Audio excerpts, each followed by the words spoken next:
प्रभु के मलानदास प्रॉफेट बजिंदर सिंह जी ने 2 फरवरी 2023 को की एक हैरान करने वाली भविष्यवाणी। आइए सुनते हैं उस भविष्यवाणी को। आप सुनेंगे ज्वालामुखी फटते हुए। मैं फिर कह रहा हूं कि आप ऐसे सुनेंगे अभी 2023 में, न्यूज में अभी क्लियर हो जाएंगे। आप सुनेंगे, आप अखबारों में सुनेंगे, आप जगह जगह सुनेंगे। Prophecy fulfil. संसार के अलग अलग देशों में ज्वालामुखी फटने की खबरें सामने आ रही हैं।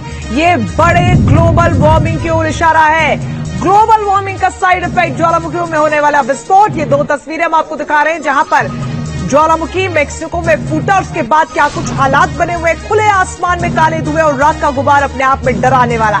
लगातार जिस तरीके से अलग अलग देशों से ज्वालामुखी फटने की खबरें सामने आ रही हैं, ये चिंता का विषय है। आप सुनेंगे, आप अखबारों में सुनेंगे, आप जगह जगह सुनेंगे। आप सुनेंगे ज्वालामुखी फटते हुए। दुनिया के 2 अलग अलग मुल्कों में ज्वालामुखी फूटे हैं। मैक्सिको में फूटे ज्वालामुखी ने 2.5 करोड़ की आबादी को संकट में घेर दिया, तो वहीं इटली में फूटे ज्वालामुखी ने जिंदगी की रफ्तार पर ब्रेक लगा दी है। दक्षिण अमेरिका से लेकर यूरोप तक आग उगलने वाले इन पहाड़ों की दहाड़ सुनाई दे रही है।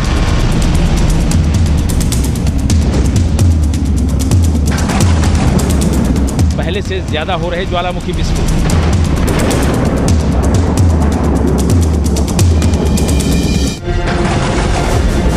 मेक्सिको में फिर फूटा ज्वालामुखी। मेक्सिको का सबसे खतरनाक ज्वालामुखी फटा है। ये तस्वीरें एक्टिव हुए उसी ज्वालामुखी की जिसे प्रलय का दूसरा नाम कहा जाता है।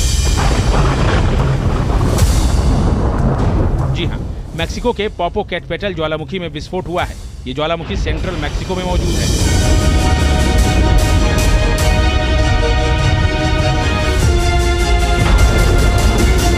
हजार 900 फुट ऊंचे पोपोकेटपेटल वोल्केनो से उठा गर्म राख और धुएं का गुबार।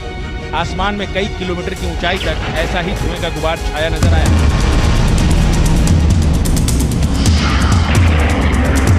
रखते लावे की बहती नदी ने इस इलाके के लोगों में खौफ पैदा कर दिया। देखिए ये तस्वीरें।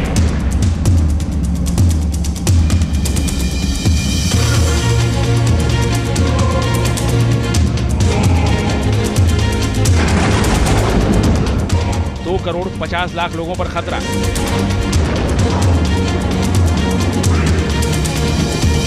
पोपोकेटपेटल को मेक्सिको का सबसे खतरनाक ज्वालामुखी कहा जाता है। ऐसा इसलिए क्योंकि इसके आसपास के क्षेत्र में बड़ी संख्या में लोग रहते हैं। इस ज्वालामुखी के 60 मील के दायरे में लगभग 2 करोड़ 50 लाख लोग रहते हैं। पोपोकेटपेटल में विस्फोट के बाद यह आबादी खौफ और दहशत में है।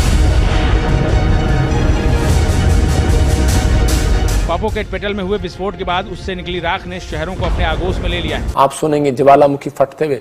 ब्रेकिंग न्यूज आ रही है इटली से। वहां यूरोप का सबसे बड़ा ज्वालामुखी माउंट एटना धधक उठा, जिसे देखने पर ऐसा लगा मानो वहां लावे का बवंडर आ गया हो। ज्वालामुखी फटने के बाद 10,000 फीट की ऊंचाई तक धूल और काले धुएं का गुबार उठता नजर आया, जिसकी वजह से आसपास के इलाकों में राख की मोटी परत जम गई। इटली के कैतालिया शहर में हर तरफ राख फैल गई। हालात ऐसे हो गए कि एयरपोर्ट के रनवे पर भी राख की परत जम गई, जिसके बाद कई विमानों की उड़ान रद्द कर दी गई और कैतानिया एयरपोर्ट की तरफ से ट्विटर पर जानकारी दी गई कि हालात सामान्य होने तक आने जाने वाले सभी उड़ानें रद्द रहेंगी। इस बीच ज्वालामुखी के फटने का एक वीडियो सामने आया, जिसमें चारों तरफ काला धुआं नजर आया और पहाड़ी के ऊपर लाल लावे का फव्वारा निकलता दिखा। कैतानिया शहर के लोगों के मुताबिक ज्वालामुखी फटने के बाद लगातार धमाके की आवाजें आई। माउंट एटना ज्वालामुखी दक्षिणी इटली के सिसिली प्रांत के पूर्वी हिस्से में मौजूद है। नासा की एक रिपोर्ट के मुताबिक इस ज्वालामुखी में पहली बार विस्फोट करीब 5 लाख साल पहले हुआ था। नासा के वैज्ञानिकों के मुताबिक माउंट एटना ज्वालामुखी दुनिया के सबसे ज्यादा सक्रिय ज्वालामुखियों में एक है, इसलिए लगातार इसकी निगरानी की जाती है और एक बार फिर इसकी वजह से पूरा इटली दहशत में है। और प्रॉफिट जी ने एक बार फिर 20 अप्रैल 2023 को की भविष्यवाणी। कहीं पर कोई बाढ़ आ रही है, ऐसी प्रॉब्लम आ रही है। मैं ऐसे अभी आत्मा में देखा, मई के महीने में प्रॉब्लम स्टार्ट हो रही है। Prophecy fulfil. इटली में इन दिनों कुदरत का कहर बरप रहा है। उत्तरी इटली के कई शहर जलमग्न हो गए हैं। ये तस्वीरें उत्तरी इटली के शहर सेसना की, जहां मूसलाधार बारिश के बाद नदियां उफान पर आ गई हैं। कई जगह नदी रास्ता बदलकर शहर में घुस आई है। तस्वीरों में दिख रहा है सीवियो नदी उफान पर है। इस बाढ़ के चलते सीवियो के किनारे रहने वालों को ऊपरी मंजिल पर जाने का निर्देश जारी कर दिया है। कई शहर टापू की तरह नजर आ रहे हैं। अचानक आई इस बाढ़ से दमकल कर्मियों की आफत आ गई है। इस बाढ़ में सैकड़ों लोग फंस गए हैं। मई के महीने में प्रॉब्लम स्टार्ट हो रही है, कहीं पर कोई बाढ़ आ रही है, ऐसी प्रॉब्लम आ रही है। इस बीच यूरोप के देश इटली में मूसलाधार बारिश की वजह से बाढ़ जैसे हालात बन गए हैं। वहां पर उत्तरी इटली में नदियों का जलस्तर खतरे के निशान को पार कर चुका है, जिसकी वजह से उन नदियों के आसपास के कई इलाके जलमग्न हो गए। चेजना शहर भी पानी में पूरी तरह से डूब गया। वहाँ सड़कें पानी से लबालब नजर आई। दावा है कि नदियों में आए तूफान की वजह से कई इलाकों में बाढ़ का पानी लगातार बढ़ता ही जा रहा है, जबकि बाढ़ प्रभावित इलाकों में कई परिवारों के फंसे होने की आशंका है। बाढ़ से सबसे ज्यादा तबाही उत्तरी इटली के एमिलिया रोमानिया इलाके में हुई है। वहाँ जिन सड़कों पर कभी गाड़ियां फर्राटा भरती थी, आज उन पर नाव तैरती दिखी। हेलीकॉप्टर से ली गई तस्वीरों में बाढ़ से आई तबाही साफ दिखी। लोगों के घर, ऑफिस, खेत, सड़कें और हाईवे पानी में डूबे नजर आए। अगर आप भी अपने फ्यूचर को जानना चाहते हैं तो आ सकते हैं प्रॉफिट बजिंदर सिंह मिनिस्ट्री में। अधिक जानकारी के लिए आप हमारे नीचे दिए गए नंबर पर संपर्क करें। God bless you all.